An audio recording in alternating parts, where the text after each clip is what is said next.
Hello friends. வேட்டைக்காரன் திரைப்படத்தில் தளபதி கூட ஒரு நடிகராக ஒரு குட்டி பையனாக உள்ளே வந்த ஜேசன் சஞ்சய் அதுக்கப்புறம் ஒரு ஆக்டராக தான் வருவார் அப்படிங்கிற மாதிரி தான் தமிழ் சினிமாவில் எல்லாருமே எதிர்பார்த்தாங்க. விஜய் ரசிகர்களும் அதை தான் எதிர்பார்த்தாங்க.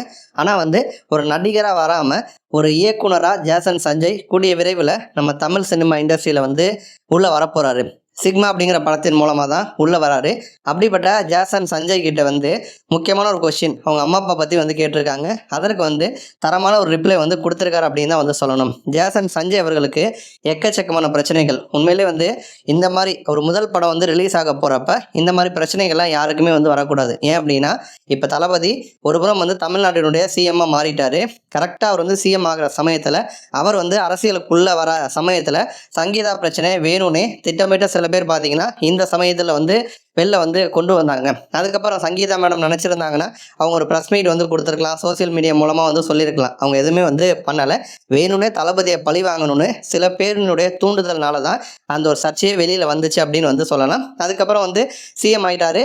இப்போ பெருசாக அதை பற்றி பேசுறதில்ல. ஆனால் எதுவும் பாயிண்ட் கிடைக்கலனா திமுக மாதிரி எதிர்கட்சிகள் விஜய் திட்டுறதுக்கு விஜய் மேலே குறை சொல்கிறதுக்கு எதுவும் பாயிண்ட் கிடைக்கல அப்படின்னா உடனே சங்கீதா விஷயத்த பர்சனல் மேட்ரை வெளில இழுத்துருவாங்க. அப்போ ஒரு பையன் கஷ்டப்பட்டு அவர் உழைச்சி ஹார்ட் ஒர்க் பண்ணி ஒரு டேரக்டர் அறிமுகம் ஆகிறப்ப அப்பா அம்மா சப்போர்ட்டு அப்பா அம்மா பற்றி சர்ச்சைகள் இல்லாமல் இருந்துச்சுன்னா அது வேற மாதிரி இருக்கும். இப்போ அப்பா அம்மா பிரச்சனை அப்படி போயிட்டு இருக்கிறதுனால அவர் ப்ரமோஷன் பண்ணிக்காக போகிறப்ப அவர்கிட்டலாம் இந்த கொஸ்டின் முன் வைக்கிறாங்க. ஆனால் இந்த முறை ஜேசன் சஞ்சய் எங்கள் அம்மா அப்பா ஒன்றா வாழ போகிறாங்க, அதில் எந்த பிரச்சனையும் கிடையாது.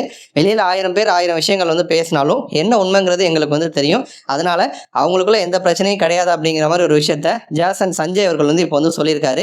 இதற்கு முன்னதாக எடுத்துக்கிட்டோன்னா ஷோபா அவர்கள் விஜய் அவர்களுடைய தாயாரும் என் மருமக முடிவை மாற்றிக்கிட்டாங்க, ஒன்றா வாழ போகிறாங்க அப்படிங்கிற விஷயத்த தான் சொன்னார். இப்போ அதே விஷயத்த தான் விஜய் அவர்களுடைய பையனான ஜேசன் சஞ்சயும் சொல்கிறாரு. நன்றி.